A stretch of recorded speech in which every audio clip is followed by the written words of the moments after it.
Hello and welcome to Miniature Adventures. I'm Big Lee, and this week I want to talk about how to get motivated, overcoming procrastination. So I was thinking about revisiting the subject of procrastination again when I received this excellent subscriber question from Choco101. Any tips on how to get motivated to just start something in the evening after an exhausting day of work? This is a great question, and of course it's a perennial subject that I and many others have approached time and again, mainly because real life is constantly trying to keep us from our hobbies. Let's face it, this winter we all have slightly more to worry about with rising food costs and sky-high energy bills. It can be a full-time job trying to keep the wolves at bay, and sometimes our hobbies inevitably take a back seat. Now, I'm as guilty as anyone else in sometimes getting home from work and really struggling to motivate myself to get something done of an evening. So how do we overcome life's inertia and get shit done? First, it's worth asking, why do we procrastinate? So before discussing my strategy for getting on with stuff, I think it's worth saying everyone procrastinates at some point. When we are stressed, overwhelmed, faced with difficult decisions, it can be really difficult to just get started on something, particularly if it's not urgent. But like writer's block, once you get started, it can cease to be a problem. But finding it difficult to get started in the first place is, of course, the whole point. I have strategies that work for me, and I'll discuss these in a moment. But everyone is different and will need different methods for overcoming procrastination. Whatever you choose, they need to help make it easier to take the first step, because once you start, it's always easier to keep going. So my strategy for overcoming procrastination is relatively simple. I have a routine and self-imposed deadlines that always keep me on target because I have a way of marking time and knowing where I am.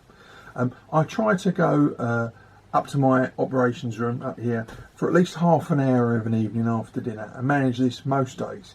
Now that routine has become, routine, and I don't even have to think about it anymore. And sometimes it might only be 15 minutes, half an hour. Sometimes I might be up here for a couple of hours. It really depends on what I've got to do and how much I'm enjoying myself. If I lose myself in what I'm doing, I'll be up here for ages.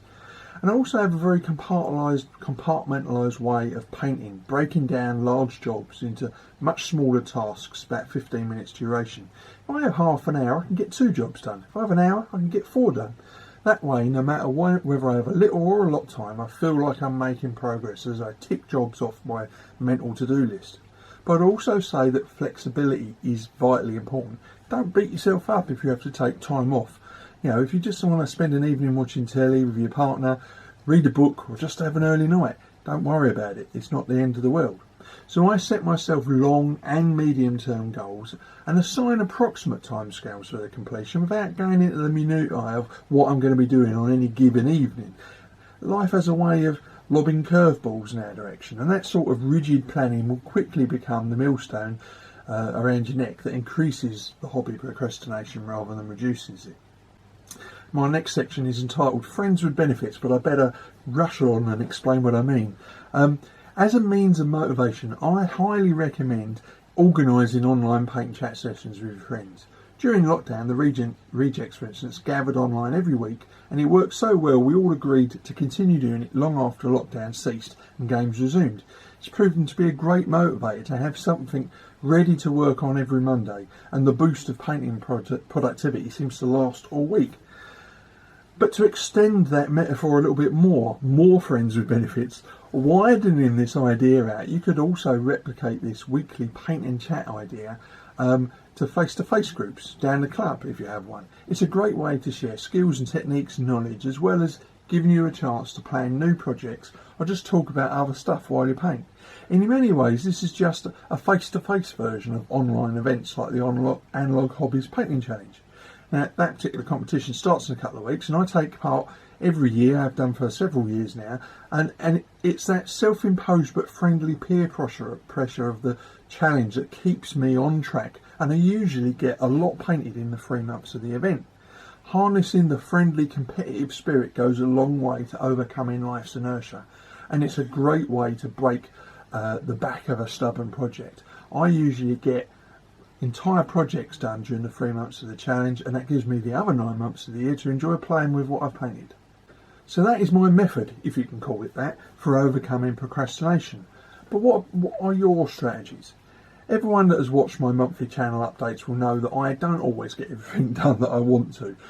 So this isn't an infallible strategy by any means.